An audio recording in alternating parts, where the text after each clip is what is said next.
선생님들 안녕하세요. 역전입니다. 오랜만에 맞죠? 좀 쉬게 됐습니다. 제가 요즘에 좀 뭘 하는 게 있었어가지고, 그러고 제가 또 아직 연애 초창기예요. 새로운 신규 연애.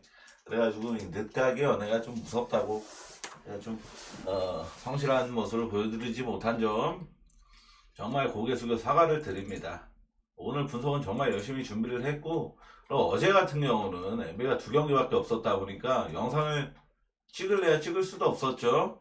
근데 오늘 느바 두 경기는 아예 당연히 뭐 한 경기도 안 건드렸습니다. 분석 자체도 안 했고 오늘 물부만 있었잖아요. 뭐 저는 해축 최근에 조합표 아예 안 나갑니다. 해축은 안 하고 있고. 자, 오늘 물부 조합표인데 다저스 승 애슬레틱 오바, 그리고 세인트루이스 승 샌프란시스코 언더, 이렇게 메인 조합 두 개 가고, 그리고 저는 애슬레틱 오바가 정말 좋아 보였거든요. 이거는 진짜로 어제 제가 멤버십 게시글로만 분석 내용을 이렇게 장문으로 써서 공개를 드렸는데, 애슬레틱 오바는 제가 작성하면서도 야 이게 진짜 분석이지 이런 생각이 들었는데 정말 적중을 했죠. 그래갖고 이게 아쉬워가지고 비율 30%만 더 해갖고 샌프란시스코 언더랑 이렇게 갔는데, 이것만 들어오면서 야 다저스랑 세인트 중에 한 팀만 이겼어도 그죠? 아주 좋은 결과를 낳게 되는 거였는데 좀 아쉽습니다. 야 느바 내일 경기 정말 많죠? 좋은 경기들 이렇게 선별해서 분석을 좀 진행을 하겠습니다. 자, 지금 샬롯하고 멤피스 경기인데, 이게 서부 컨퍼런스 지금 순위 싸움이 정말 미친 상황이죠. 정말 끈적한 상황입니다. 그래서 이 동기부여를 제일 주목하면서 이제 조합을 짜야 됩니다. NBA 같은 경우 지금 상황에서는 지금 덴버하고 클리퍼스, 골스, 미네소타, 멤피스 똑같이 32패 상황으로 정말 지금 한 경기 승리, 패배 여부에 따라서 승리가 결정되고 플레이오프 직행을 하느냐 아니면 플레이 토너먼트로 내려가느냐가 결정되는 아주 중대한 상황이란 말이죠. 이게 제일 주목할 점이죠. 내일 NBA를 좀 먹느냐 죽느냐에 따라서는. 그러니까 이게 멤피스가 지금 이 상황에서 샬럿한테 잡힌다? 말도 안 되는 일입니다. 무조건 이길 경우 100% 일반승은. 근데 일반승을 갈 수 있는 배당이 아니잖아요. 그러니까 이게 마인을 해줄까 말까를 좀 생각하는 경기라서 좀 신중히 분석을 진행을 했습니다. 멤피스 다음날 백투백도 아니고 하루 쉬고 홈에서 미네소타전, 같은 32패 라인인 미네소타를 만나게 되죠. 그러고 미네소타랑 경기가 끝나고 이제 덴버를 만나게 됩니다. 그러니까 지금 멤피스 입장에서는 이 샬럿전에 포커싱이 그렇게 막 정말 엄청나게 야 이번 경기 무조건 이겨야 돼 막 이런 엄청난 열정을 불태울 그럴 경기는 아니란 말입니다. 무슨 말인지 아시죠? 다음 경기 미네소타, 다다음 경기 덴버 경기에 더 포커싱이 맞춰져 있을 가능성이 높고, 샬럿전은 어차피 우리가 벤치 타임 더 길게 가져가도 무조건 이기는 팀이니까 좀 너무 빡빡하게 하지 말고 느슨하게 좀 부상 안 나오게 이렇게 가자. 이럴 가능성이 충분히 있는 경기란 말이죠. 그러니까 이 경기는 솔직히 멤피스가 로테이션 타임을 길게 가져가도 샬럿은 이길 가능성이 높은 팀이잖아요. 누가 봐도. 그래서 이거는 이게 좀 마인을 봤을 때 좀 걸림돌이긴 한데, 지금 샬럿이 최근에 패배하고 있는 과정들을 보면은 수비를 사실상 안 하는 수준의 지표. 최근 3경기 상대팀 평균 팀이야수 50.7%, 3점 43.1%. 3경기 동안 상대팀의 평균 팀이야투 평균. 그러니까 이게 이런 팀이야투랑 3점 성공을 기록하고서 120득점을 못 넘기는 게 신기한 거예요. 이게 되게 이상한 경우인 겁니다. 대표적으로 이런 팀이야수를 기록하고도 120점을 못 넘기는 팀들이 대표적으로 브루클린, 올랜도, 마이애미, 이런 팀들이 템포가 전형적으로 정말 느린 팀들, 그런 팀들이나 110점을 못 넘기는 거고, 멤피스는 근본적으로 템포가 굉장히 빠른 팀이기 때문에 이런 팀이야수를 만약에 찍는다, 120득점 이상, 130득점 이상도 찍을 가능성이 충분히 있는 경기라는 겁니다. 실제로 샬롯 최근 3경기 평균실 125실점입니다. 즉 이건 데이터 쪽으로 봤을 때 멤피스가 무조건 120득점 이상은 넣는다라고 보고 생각을 해야 되는 경기라는 거예요. 분석을 할 때 이건 멤피스가 갑자기 샬롯 상대로 100득점밖에 못 넣으면 어떡하지? 이런 생각은 아예 배제해버리고 120득점 이상은 무조건 넣는다. 이 생각을 갖고 분석에 임해야 되는 경기라는 말입니다. 결국에 멤피스도 제가 아까 예상했던 이 상황상 벤치 타임이 길 것 같고 샬롯은 지금 그냥 선수들 자체가 거의 벤치 멤버들 벤치 member들이 주로 코트를 밟고 있는 상황이고 그러면은 벤치 멤버 스탯을 비교하는 게 가장 적절한 분석이에요. 후반기 이후 양팀 벤치 멤버 스탯 팀야투 멤피스 아주 크게 우위 3점 성공률도 6% 차이면 아주 크게 우위 리바운드 역시도 멤피스 우위 득실 마진 자체도 멤피스가 크게 우위 그러니까 벤치 멤버의 비교 스탯 후반기 이후에 벤치 멤버 비교 자체도 멤피스가 모든 게 우월했다라면은 이 경기는 제가 후반기에 멤피스 많이 간 적 한 번, 두 번 그 정도밖에 없습니다. 왜냐면 핸디캡 승률 10% 정도밖에 못 찍는 팀 후반기에는 그래서 멤피스 많이 진짜 안 가는데 샬럿 상대로는 갈만하다고 봐요. 멤피 마인메인으로 서브는 오바 쪽 저는 멤피스가 혼자서 130득점 이상도 할 가능성이 충분히 있는 경기다라고 판단해 서브는 오바 보는 겁니다. 클브라고 시카고 경기는 지금 시카고의 상황에 제일 주목을 해야 됩니다. 코비 화이트, 케빈 허더가 결장을 확정하죠. 그리고 부세비치랑 조시기드가 GTD인데 애초에 부세비치랑 조시기드 GTD 소식지 자체가 어떻게 번역이 되냐면은 부상에 대한 뭐 어디가 다쳐서 뭐 몇 주 후에 재평가를 받는다.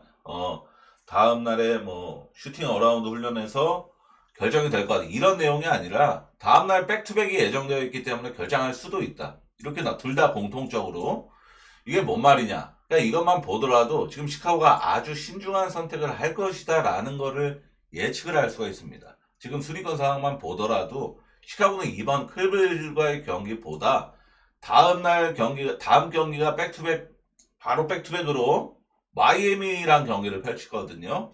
당연히 이게 마이애미 전이 훨씬 더 중요할 수밖에 없는 입장입니다. 왜냐면은 이번 경기 혹여 클블한테 지더라도 시카고는 순위 변동이 없습니다.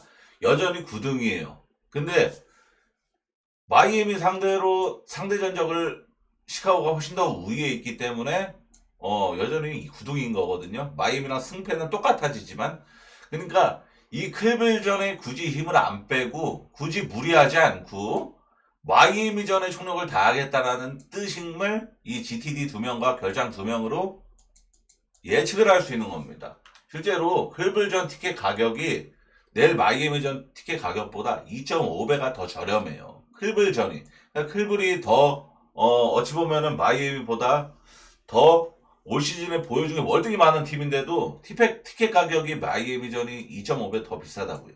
그러니까 이게 시카고는 다음날 10일 날에 마이애미전을 치르고 상대하는 팀들도 워싱턴 필라 다 밑바닥 팀들입니다. 그러니까 굳이 클블전에 조식이랑 부세비치를 무리하게 출전시킬 이유가 마땅히 없다라는 거죠. 클블은 도노반 미첼 한 명만 결장을 하는데 저는 시카고가 철저하게 쉬어갈 경기를 할 것 같습니다. 이번 클블전에 아무리 생각해도 전 무리할 이유가 없어요. 조식이디 그러고 부세비치 역시도 전 GTD 퀘스천업을해서 아웃으로 이어질 가능성이 좀 더 높지 않나 생각을 좀 합니다. 클블이 최근에 대선을 정말 못해주고 전반기에 보여줬던 신앙심은 거의 없어진 상황이나 마찬가지인데 최근 클블은 솔직히 말해서 3점의 팀이 3점 성공률 거의 최근 3경기 15등 딱 무난한 편 보여주고 있고 턴오버는 최근에 뭐 전술 실험하는지 굉장히 많이 나오고 있고 이런 상황이긴 한데 자 클블의 압도적인 전반기에 보여줬던 그 신앙심 그 빛의 근원은 도노반 미첼이 아니에요. 도노반 미첼은 오늘 결장 확정하죠. 도노반 미첼은 클블이 막 15연승 뭐 기록 역사 쓰고 뭐 개막 후 바로 15연승 뭐 이런 거 달성할 때도 도노반 미첼이 MVP다 이런 얘기는 미국에서는 대한민국에서는 안 나왔습니다. 왜냐하면은 클블이 이런 압도적인 퍼포먼스를 보여줬던 게 미첼의 지분이 정말 높았다. 이건 아니거든요. 클리브는 매우 두터운 뎁스. 너도 나도 언제든지 오픈을 성공해줄 수 있는 선수진. 그리고 오픈을 쉽게 만드는 공격 전술. 이게 매우 훌륭한 팀이잖아요. 근데 도노반 미첼 하나 결장하는 대신에 최근 결장하던 이 식스맨 쪽, 뭐 타이 제롬이라든지 이런 애들이 다 GT도 안 걸려져 있는 상태로 출전을 한다라는 점. 그러면 저희 이 경기는 시카고가 저는 쉬어갈 경기라고 매우 유력하게 보기 때문에 클리블 마인을 보는 게 맞다라고 봤습니다. 클리블 마인 메인으로 어노바는 시카고가 쉬어가는 경기를 하면 언더 보는 게 맞습니다. 시카고가 근데 저는 클리블 경기를 언더를 안 가요. 저는 때려 죽어도. 그래서 어느 패스입니다. 인디랑 워싱턴 경기는 인디에는 GTD 한 명도 안 떠 있는 상황이고, 그리고 워싱턴은 여전히 이제 젊은 선수들로만 경기를 치르려고 하는 상황입니다. 인디애나의 잔여 일정이 매우 어렵기 때문에 이번 워싱턴전은 무조건 잡고 가려 할 가능성이 매우 높죠. 인디애나의 잔여 경기는 홈에서 클블, 홈에서 올랜도, 그리고 마지막 경기가 클블 원정. 모두 다 승리를 장담할 수 없는 매치업들입니다. 인디애나는 그리고 얼마 전 워싱턴과의 맞대결에서 162대 109. 엄청난 진짜 뭐 역사적인 경기를 만들어냈었죠. 순전히 야투가 그냥 다 들어가는 수준의 야투를, 팀 야투 64%, 3점 57%. 매우 주목할 점은 이날 인디애나에서 30득점 이상을 기록한 선수가 단 한 명도 없었습니다. 모든 선수가 다 그냥 워싱턴 수비 상대로 다 그냥 던지는 슛이 대부분 림 안쪽으로 빨려 들어갔다. 매설인 한 명 빼고. 주전 벤치 가비지 타임 모든 타임에 인디애나가 마진을 벌어왔고, 모든 타임에 다 뭐 논다거나, 그냥 인디애나가 뭐 1분 놀고 2분 놀고 이런 경우가 아예 없었던 경기라는 거. 그러니까 160득점 넘게 했던 거죠. 이 정도 결과를 만들어냈으면은, 그것도 되게 오래전 과거 일도 아니고 불과 며칠 전에 만들어냈으면은, 이번 역시도 마인 아니면 오바. 선택지는 이거밖에 없습니다. 던질 수는 18.5라는 핸디가 정말 높은 편이죠. 높게 느껴지는 체감상.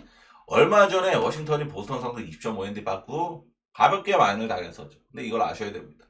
보스턴은 페인트 존 수비가 엄청나게 좋은 팀 중 하나고, 인디애나는 페인트 존 수비가 제일 못하는 팀 중 하나고, 보스턴전처럼 워싱턴이 3점이 안 들어가 스페이싱이 안 된다. 그러면 그냥 고꾸라질 수밖에 없는 거고, 득점력 80득점, 90득점밖에 못 넣을 수밖에 없는 게 당연지사한 거고, 인디애나 상대로는 만약에 3점이 20%대밖에 안 들어 꼬라 박는 경우가 나와도 팀야투만큼은 꼬라박지 않을 가능성이 높죠. 당연히 3점이 안 들어가니까 2점 슛 빈도가 올라가는데, 인디애나 상대로는 페인트존을 어느 정도 공략을 해낼 가능성이 매우 높으니까 기본적으로 워싱턴을 높게 평가하는 게 아니라 인디애나의 페인트존 수비를 저평가하는 겁니다. 그래서 저는 오바를 메인으로 보겠습니다. 인디애나가 홈에서 워싱턴 상대로 야투를 꼬라박을 가능성은 20% 미만이라고 봅니다. 워싱턴 상대로 팀 야투 50% 이상 기록할 가능성이 저는 80% 이상이라고 봤고, 근데 이 워싱턴도 인디애나 상대로 하면 최소 100득점 이상을 해줄 가능성이 높다라고 봅니다.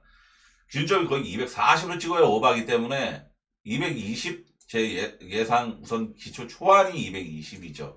그럼 오바 뜨려면 20점이 더 필요한데, 이런 20점 정도는 특수한 상황을 좀 바라는 거예요. 워싱턴이 뜬금 야투가 터질 가능성. 왜냐? 개망신 당했었죠. 불과 얼마 전 50몇 점 차이로 완전 개판 깨졌는데, 그거에 대한 이 엄청난 복수심에 불타오르는 야투 받는 가능성. 그리고 인디애나가 직전 160득점 기록했던 것처럼 엄청난 약반 수준의 야투를 기록할 가능성. 이런 특수한 경우가 20득점을 메꿔줄 가능성을 높게 보는 거죠. 오바메인으로 서브는 인디바인. 올랜도랑 인디애나요, 애틀란타입니다.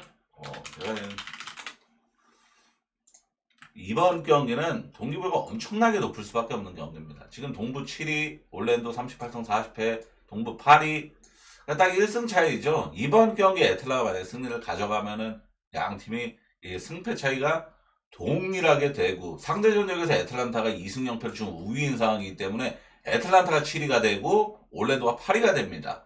그러니까 미리 보는 플레인 토너먼트라고 볼 수가 있어요. 플레인 토너먼트에서 7등하고 8등 팀이 이 경기를 치르기 때문에 여기서 애틀란타가 승리를 거두면은, 그러니까 7등 팀이 홈 어드밴티지를 가져가게 되죠. 양 팀 모두 올 시즌이건 전 시즌이건 원정보다 홈에서 더 좋은 성적과 지표를 보여주고 있는 팀이기 때문에 이 홈 어드밴티지 가져오는 것을 굉장히 신경 쓸 가능성이 매우 높습니다. 그러니까 이 경기는 양 팀 모두 정말 동기부여가 매우 큰 경기다. 서로 어떻게든 이기려고 발악을 할 경기다. 그런 생각을 하는 게 맞습니다. 그렇다면 메인으로 언더 보는 게 무조건 맞죠. 기본적으로 양 팀 상대 전적만 보더라도 애틀란타의 전적이라고는 상상하기 어려울 정도로 저득점 빈도가 매우 많았고, 가뜩이나 수비 에너지는 리그 최고 원탑으로 좋은 올랜도가 더 진짜 어떻게든 승리하려고 홈에서 발악을 할 것이다. 그러면은 정말 엄청난 에너지 레벨을 쏟아낼 가능성이 높겠죠. 그리고 올랜도 입장에서는 올 시즌 상대 전적 2번 모두 패배한 상태인데 반드시 잡아야겠죠. 4월 14일 날 양팀 또 맞붙습니다. 애틀 홈에서. 그때도 정말 중요하겠지만 이번 경기 역시도 정말 중요합니다. 올랜도는 또 일정 자체가 매우 난이도가 높아서 나머지 경기들 이번 경기 진짜 총력을 다할 가능성이 정말 높다라고 봐서, 그러니까 올랜도가 정말 플레이오프 모드 경기한다? 그럼 정말 수비 에너지 미치고 템포도 정말 느릴 것 같아요. 저는 언더 쪽으로만 접근하는 저는 미러키랑 미네소타 경기는 진짜 이거 보여드린다고 깜빡했네. 그죠? 이거를 제가 이거 휴방하기 전에 통계를 냈었어요. 3월 25일부터 4월 4일까지 엄청나게 올킬 3번 하고 NBA 전적만 낸 겁니다. 정말 수익 내고 그죠?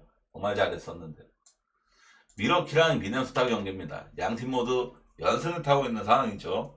미러키는 4연승, 미네소타는 5연승인데 이 같은 연승이더라도 솔직히 말해서 지금 이 시기에 이 시국에 뭐 브루클린, 뭐 샬럿, 유타 뭐 이딴 팀 상대로 승리한 거는 딱히 뭐 비중을 둘 필요는 없습니다.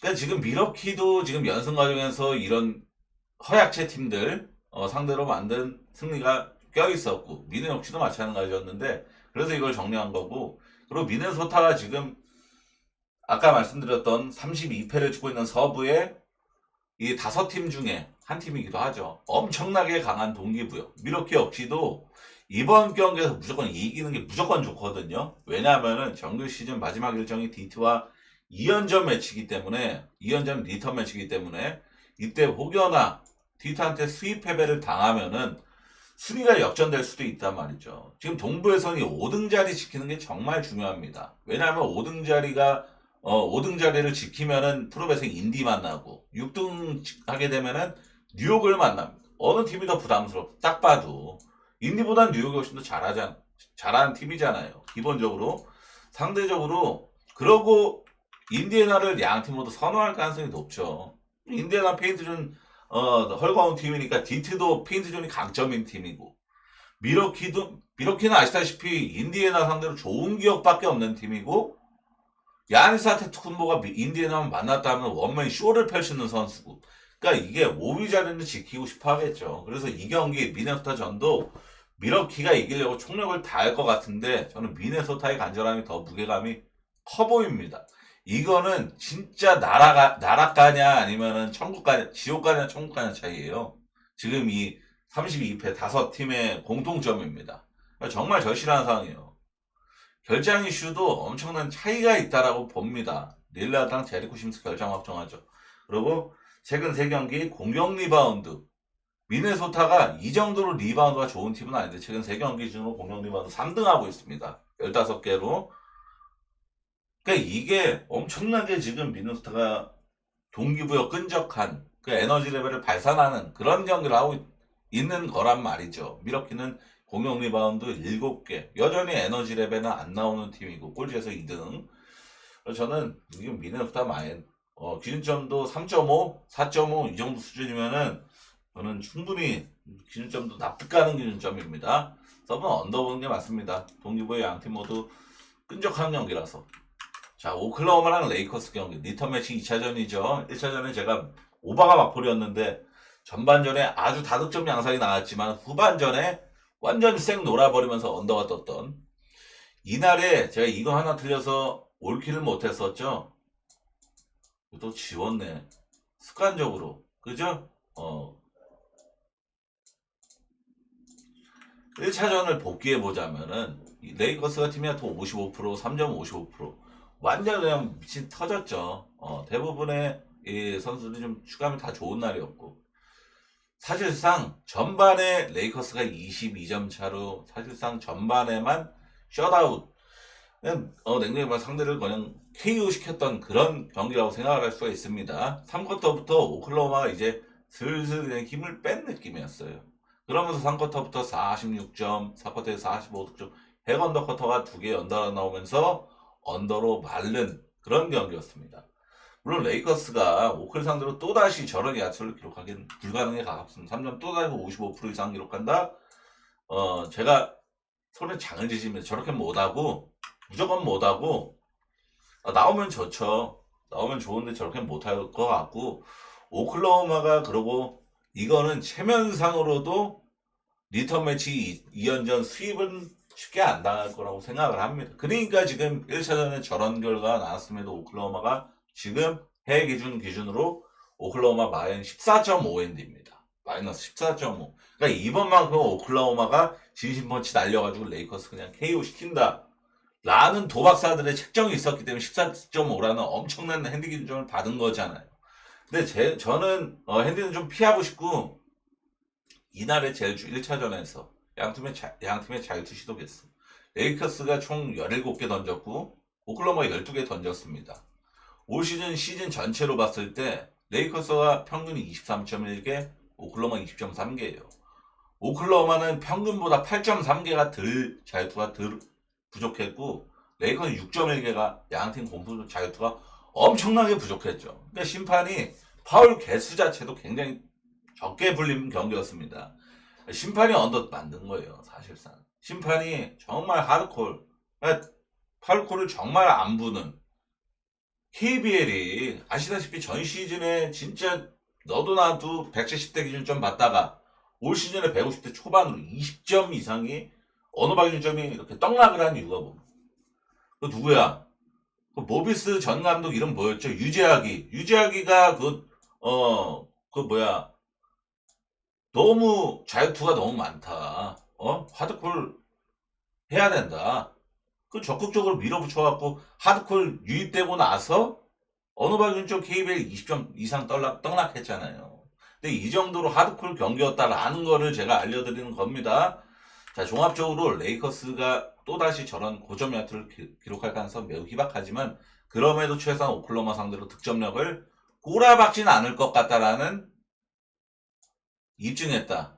그런 가능성을 보여줬다. 오클라호마가 1차전에서 팀 야투 43.0% 그리고 3점 32% 굉장히 저조했는데 이번 경기에서 반등 홈연전 수입 망하면 개망신 받는다는 이 버프 받고 야투 받는 가능성이 존재한다. 그러고 1차전에서 이 4쿼터의 페이스 수치가 86이었습니다.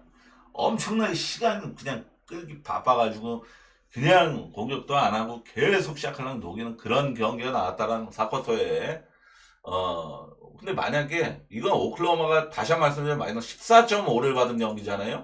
오클라호마가 단 6점 차 이상으로만 이기고 있어도 레이커스 이렇게 시간 못 끕니다. 페이스 수치 이렇게 안 찍힐 경기라는 거예요.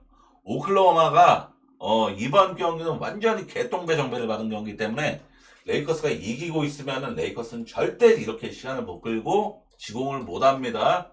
오클라호마도 지금 막 승리가 간절한 상황에 시간을 끌 이유도 없고 오바 제도전. 피닉스랑 골스 경기도 자 오늘은 이게 영상이 제가 오랜만에 영상 찍는 것도 신나가지고 분량 조정에 좀 실패를 했네요. 그죠?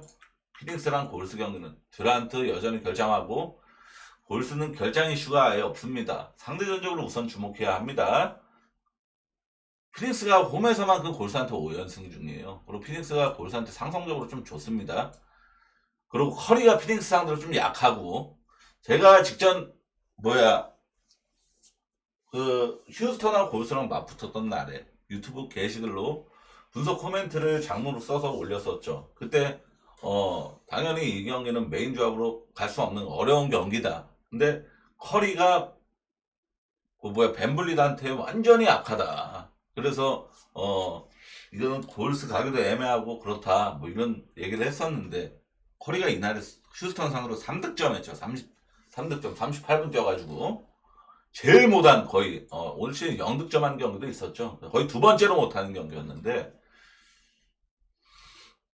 그러니까 커리가 이 정도로 못했으니까 휴스턴전에 100득점도 못 넘긴 거였죠. 피닉스 상대로 약하긴 한데 사실 저는 왜 피닉스한테 약할까라는 생각이 좀 의문이 좀 남긴 한데 커리가 직전 경기 3득점 진짜 터무니없이 못했으면 이번 경기는 반등해준다라고 보는 게 맞겠죠. 피닉스가 최근 3경기 리바운드 꼴찌입니다. 듀란트 없으니까 야투율도 안 나오죠. 리바운드도 안 되죠. 기대치가 완전히 그냥 소멸이 돼버렸어요. 지금 6연패 과정에서 올역배 받았거든요. 피닉스가 지금 6연패 당한 과정에서 얘네가 정배받은 적 한 번도 없었습니다. 다 역배를 받고서 다 마인당했어요. 다 대패만 당했고 한 번도 이 투 포지션 이내 패배도 없었습니다. 최소 점수차가 10점 차. 전형적으로 어떤 수준이냐면 이게 딱 이런 전적 보여주고 있는 팀들이 샬럿, 워싱턴, 유타, 뉴올리언즈랑 단 0.1g도 다를 게 없는 그런 수준이에요. 지금 피닉스가.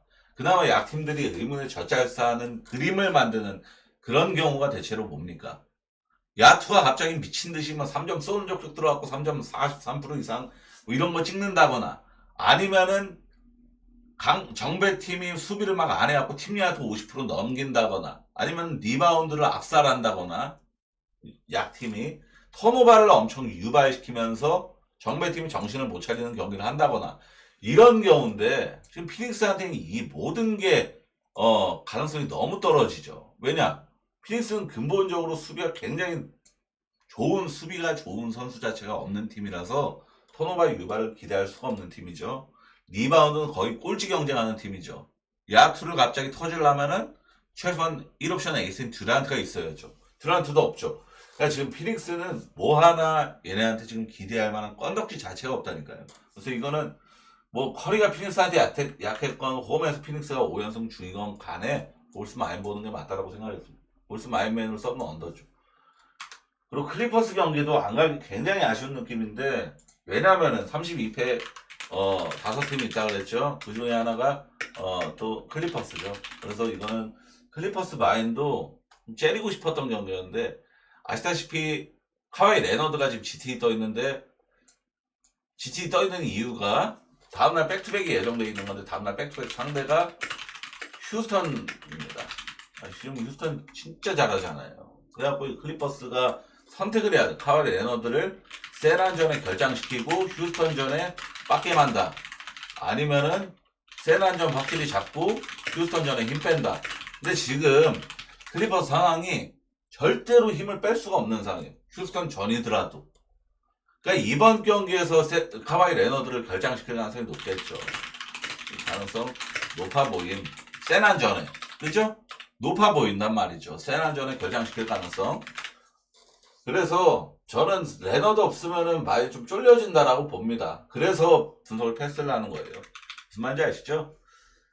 자, 선생님들 오늘 분석 여기까지입니다. 오랜만에 이렇게 영상 제작을 해봤고 NBA는 상당히 3월 말부터 정말 최상의 결과물을 만들어내다가 최근에 솔직히 좀 제가 영상 안 찍고 좀 나태한 모습을 보이면서 성적까지도 좀 아쉬움이 좀 파생됐던 것 같습니다. 그래서 좀 노력을 해야 돼요. 제 팔자 자체가 노력 안 하면은 고꾸라지는 팔자인 거를 스스로 알고 있는데 나이가 먹으니까 이게 노력하는 것도 쉽지가 않더라고요. 좀 넓은 마음으로 양해를 해주시고 앞으로 노력할 수 있도록 스스로 제 자신에게 채찍질하는 그런 역전이 되도록 하겠습니다. 시청해 정말 감사합니다.